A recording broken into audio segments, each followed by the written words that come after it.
Hello there, my name is Adele Kane. I'm the Programme Lead for Mentorship with Plymouth University, and this is a short video about becoming a mentor.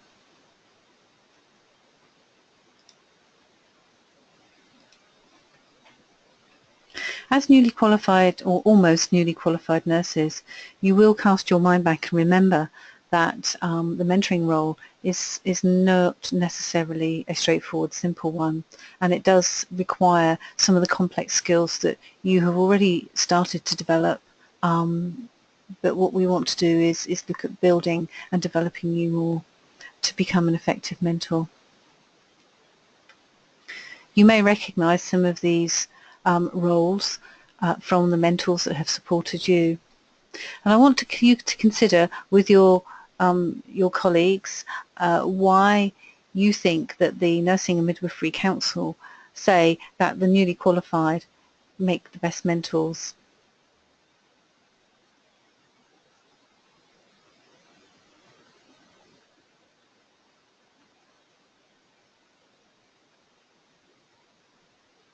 I'm sure you will have said because you've recently had this experience, and that's quite correct. The NMC and research that's been undertaken say that your empathy and your understanding, you understand the programme, you understand what it's like to be a student, and you understand what it's like to stand in their shoes. So we're very keen to develop you from preceptorship and beyond, and the NMC also says that you should be qualified for a minimum of a year before undertaking the role of mentor. And I think you will agree that as preceptees you've spent the last year getting your feet under the table, getting yourself stood up and feeling confident in your job. And to start mentoring and teaching somebody, you may like to feel that you understand your job well, you're able to relate and communicate and teach. However, many of you may well have already been formally or informally working as co-mentors, or have been working alongside students on a day-to-day basis, showing them the way, teaching them, signposting them. So we'd like to formulate those experiences and encourage you to become mentors. So from this September, we offer a course that is spread over 12 weeks. There are 3 days and 2 directed study days. You will be required to submit a practice portfolio of mentoring at the end of that 12-week period that reflects the NMC, or we also have students at allied health professions, their standards for mentoring and education. When your portfolio has been verified, you will be eligible to go on the mentor register and mentor students. You may decide that you want to gain academic credits. You may decide you want to undertake these at degree and get a graduate diploma, working towards that, or at master's level, 20 credits again, which you can contribute towards a master's degree. If you want to undertake academic credits, so in addition to your portfolio, you'll be required to submit an academic assignment. And you may take the course and decide a little later on that you actually may want to come back for the academic credits, and the door will be open for you to do so up until a year after you finish the course.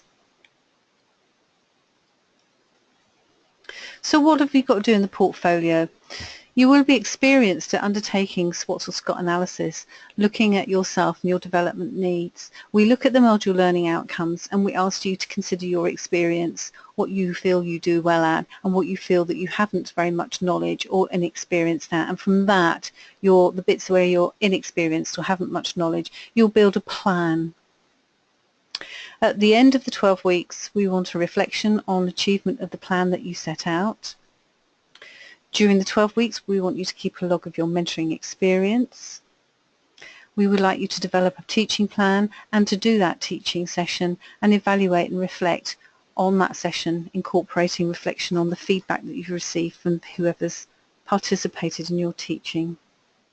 We don't expect it to be a formal teaching, stand up in the classroom, showing PowerPoints or anything. We're expecting a practical, on-the-job teaching session.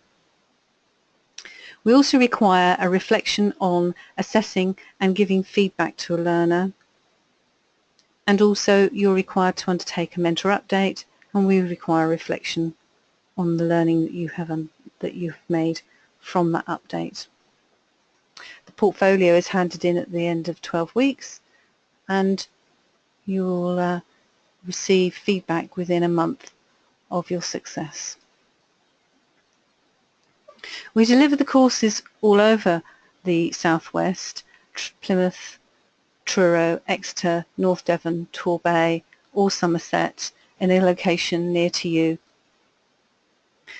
During the course you must be able to support a learner. That doesn't necessarily mean a student. There may be someone working in your team in a learning capacity, a new member of staff, a new preceptee, a healthcare support worker, assistant practitioner. A whole range of people could be in learning mode whilst they're working alongside you. You will need to be supervised and assessed by a sign-off mentor, and your trust education lead will help you locate that person who will be able to fulfill that role for you. Allied health professions require an experienced mentor. If you work in an NHS organisation, your education lead will assist you in making the appropriate choice, and they are the people who will be signing you up for the course, and they will have the application form that you'll be required to do.